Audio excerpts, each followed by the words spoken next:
Hello বন্ধুরা, বাগান বলতে একটা গাঁদা ফুল গাছ নিয়ে আজকে আমি তোমাদের সাথে ভিডিওটি করছি। আমার গাঁদা গাছগুলো তোমরা দেখো কত বড় বড় ফুল ফুটেছে। গাঁদা ফুল ইনকা গাঁদা আর দেশি গাঁদা, কিন্তু দেশি গাঁদার মধ্যে অনেক রকমের আছে বা ইনকা গাঁদার মধ্যে অনেক রকমের আছে, যেমন রক্ত গাঁদা, তারপরে পেচি গাঁদা, তারা গাঁদা, এরকম অনেক ধরনের আছে। আবার ইনকা গাঁদার মধ্যেও আছে। এবার দেখো আমি কি করেছি, এই গাছের এই দেখো এই পাতাগুলো ডালগুলোকে যেই ডালগুলো সব ফুল তোলার পরে ডালগুলো নষ্ট হয়ে গেছে, কুড়ি রয়ে গেছে, সেগুলোকে আমি একদম কেটে দিচ্ছি। এইগুলো যদি তোমরা কেটে দাও তাহলে আবার দেখো তোমরা এইসব জায়গা দিয়ে আবার তোমাদের দেখবে আবার এইসব জায়গা দিয়ে আবার সব ডালপালা বেরোবে। দিয়ে আবার গাঁদা গাছ কিন্তু যে প্রতি বছরই তোমাদের লাগাতে হবে তা না। আর গাঁদা গাছ কিন্তু তোমরা দেখবে, আমার একটা গাছ কোথায় গেল সেই গাছটা, এই দেখো এইগুলো কিন্তু গাঁদা গাছ বেরিয়েছে। এই যে দেখেছো, এটা রক্ত গাঁদা গাছ, এর থেকে রক্ত গাঁদা গাছই বেরিয়েছে। আমি এই যে সব ডালপালা সব কেটে দিয়েছি। এবার আমি তোমাদের সাথে যেটা শেয়ার করছি, দেখো আমি এইগুলি গাঁদা গাছে একটা মাকড় লাগে, সেই মাকড়টা যদি কোনো গাছে লেগে যায় তার আশেপাশে যা গাছ আছে সেই গাছকেও নষ্ট করে দেবে, পাতার রং বিবর্ণ করে দেবে। তারপরে ফুল ছোট ছোট হবে, পাতাগুলো কেমন ছোট ছোট ছোট শুকনো শুকনো কেমন হয়ে যাবে। গাছে একটা মাকড়সারা যেমন জাল বনে ওরকম ধরনের একটা জাল জাল জাল ভাব হয়ে যাবে, দিয়ে নিয়ে গাছ তোমাদের নষ্ট করে দেবে। এই জন্য তোমরা গাছকে কী করবা বা আমি কী করি, আমি সেইগুলো সব তোমাদের সাথে শেয়ার করছি। শেয়ার করে আমি তোমাদের সাথে আমার গাছগুলোতে আমি করে আমি দেখো আমার গাছগুলো শুধু দেখো কত সতেজ বা কত কুড়ি, আমি শুধু কুড়িগুলো তোমরা দেখো, ঠিক আছে। সবার প্রথমে তোমাদের যেই কাজটা করতে হবে সেই কাজটা হলো তোমাদের এই যে কোনো একটা এরকম চাকু হোক, কোনো ধারালো কোনো কিছু একটা দিয়ে এইভাবে গাছের গোলাপগুলোকে এরকম করে আলগা আলগা করে দিতে হবে মাটিগুলোকে। আমার মাটিগুলো সব আলগা আলগাই আছে, তা আমি তোমাদেরকে দেখাচ্ছি। এরকম সব আলগা আলগা করে দিতে হবে। তারপরে তোমাদের কি দিতে হবে, যেটা হলো তোমাদেরকে দিতে হবে এই দেখো চামচ নিয়েছি।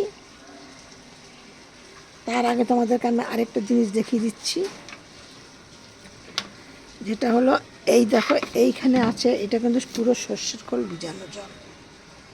সর্ষের খোল ভিজানো জলের থেকেও যদি তোমরা, আমি এতদিন তোমাদের সাথে সর্ষের খোলে ভিজানো জল দেখিয়েছি, আজকে আমি তোমাদের সেটা দেখিয়ে দিচ্ছি, কিন্তু তোমাদেরকে বলছি সর্ষের খোলের থেকেও যদি বাদাম খোলের জল ভিজানো দিতে পারো তাহলে আরও ভালো। এইটা কলার খোসা আছে আর লেবুর খোসা আছে, এরা কিন্তু খুব অ্যাসিড জল পছন্দ করে মাটি। তাই এবার দীর্ঘদিন গাছ থাকতে থাকতে টক ভাবটা গাছের নষ্ট হয়ে যায়, দিয়ে তখন এইগুলো কিন্তু একটা গাছের পোকা, কিন্তু এই জন্য এরকম ধরনের পাতা যখনই দেখবে তখনই কিন্তু সেই পাতাগুলোকে একদম পুরো তুলে ফেলে দেবে। আর গাছের গোড়াটাকে একদম পরিষ্কার রাখবে, যাতে গাছের গোড়ায় রোদটা পায়। যত রোদ পাবে তত তোমাদের গাছ ভালো হবে, তত গাছ ফুল বেশি পাবে, তত সব কিছু। এবার এই জলটার মধ্যে আমি ওইটা কিছুটা মিশিয়ে দিলাম, একদম দেখো জলটা কিন্তু একদম তরল। এই জলটাকে তোমরা প্রত্যেকটা গাছের গোড়ায় কিছুটা কিছুটা করে দিয়ে দাও। ওই গাছের গোড়াগুলোতে দেওয়া আছে। আমি তোমাদের ওই গাছ দুটো গাছ দেখাবো বলে আমি এরকম রেখে দিয়েছি। যেই গাছগুলোতে আমি দেইনি আমি সেই গাছগুলোতে আমি দিয়ে দিলাম।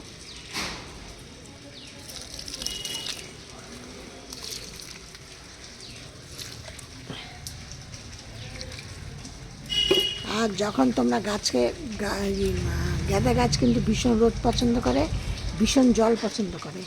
এবার তোমরা যখন রোদে রাখবে, রেখে বেশ মাটিটাকে সবসময় ভেজা ভেজা ভাব রাখবে, কিন্তু ভেজা ভেজা ভাব রাখবে, কিন্তু তার মধ্যে তোমাদেরকে যেন গাছের গোড়া যেন একদম জল না দাঁড়িয়ে থাকে, এরকমভাবে রাখতে হবে। এবার আমি তোমাদের সাথে যেটা শেয়ার করছি সেটা হলো এই দেখো, এর মধ্যে আমি কী নিচ্ছি,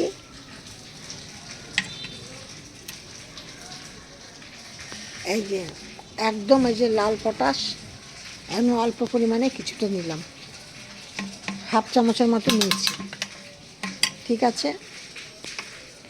এবার কি নিচ্ছি, ঠিক 8-10টা দানা ইউরিয়া নিচ্ছি, এতগুলো গাছের জন্য ঠিক 8-10টা দানা ইউরিয়া নিচ্ছি। আর এইটা নিচ্ছি হাফ চামচ দিয়ে এবার আর এইগুলোর মধ্যে আমি এবার এই দেখো প্লেন সাদা জল নিয়ে নিচ্ছি।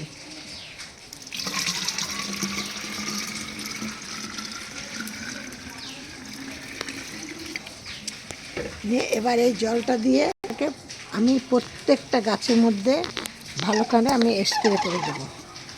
তোমরা এরকম কিন্তু স্প্রেটা তোমরা প্রতি সপ্তাহেই একবার করে করবে, তা না হলে কিন্তু গাছে এই যে পোকাটা ধরেছে, এই দেখো দেখতে পাচ্ছ গাছের পাতার কালারটা দেখেছো। আমি আজকে এইগুলো দিয়ে দিচ্ছি, আবার আমি কালকে দেব কি আমি কাকা দিয়ে, কালকে কি পরশু দিনকে আবার কাকা দিয়ে স্প্রে করব।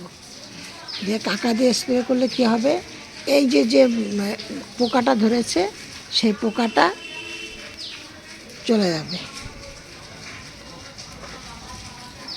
আর এইগুলো দিয়ে তোমরা যে স্প্রে করলে এতে কি হচ্ছে, আমি যে স্প্রেটা করছি এতে গাছগুলো সব ভালো থাকছে একদম। মানে এই যে ইউরিয়া, লাল পটাশ যেইগুলো আমরা যেগুলো দিয়েছি এতে গাছের পাতা একদম হলুদ সবুজ থাকবে, ঘন থাকবে।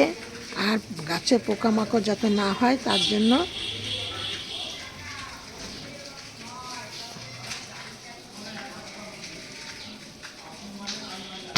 খুব ভালো। আমি কিন্তু এবার এই জলটা কিন্তু আমি প্রত্যেকটা গাছে দেবো, জবা গাছেও দেবো, তারপরে জবা গাছেও দেবো, গোলাপ গাছেও দেবো, সব গাছে আমি দেবো এবার এই জলটা। এই জলটা তোমরা গাছের মানে তোমাদের বাগানের প্রত্যেকটা গাছের জন্য তোমরা ব্যবহার করতে পারো। এই দেখো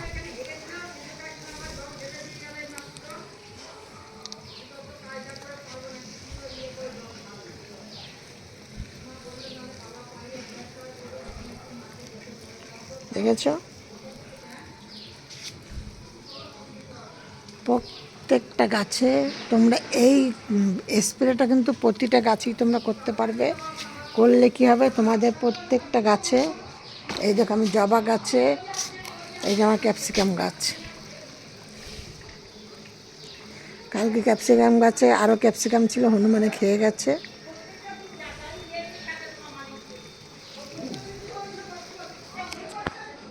তোমরা এইভাবে গাঁদা ফুল গাছে জানুয়ারি মাসে তোমরা করো, পরিচর্যা করো।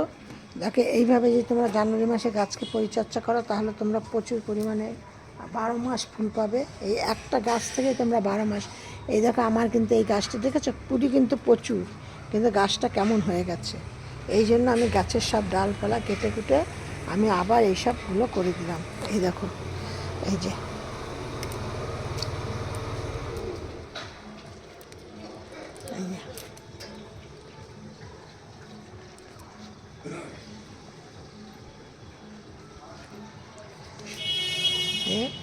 তোমরা জানুয়ারি মাসে শুধু এইভাবে তোমরা ট্রিটমেন্ট করো গাছের, দেখো প্রচুর পরিমাণে ফুল পাবে। দেখো আমার শুধু ফুল গাছগুলো দেখো কত কুড়িতে একদম পুরো আমার গাছগুলো ভর্তি, তোমাদেরও গাছ এরকম ভর্তি হবে।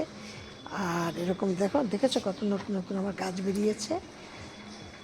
আর সব ভিডিওর মতো আজকেও তোমাদেরকে বলছি তোমরা সব ভালো থাকো, সুস্থ থাকো। নেক্সট ভিডিও আবার অন্য কিছু নিয়ে করব।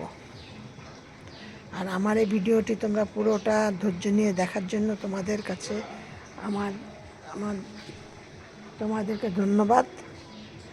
আর যারা নতুন তারা একটা সাবস্ক্রাইব করে পাশের বেলটি বাজিয়ে অল করে রেখে দিও, যাতে পরবর্তী ভিডিও ছাড়ার সাথে সাথে তোমাদের কাছে নোটিফিকেশান পৌঁছে যায়।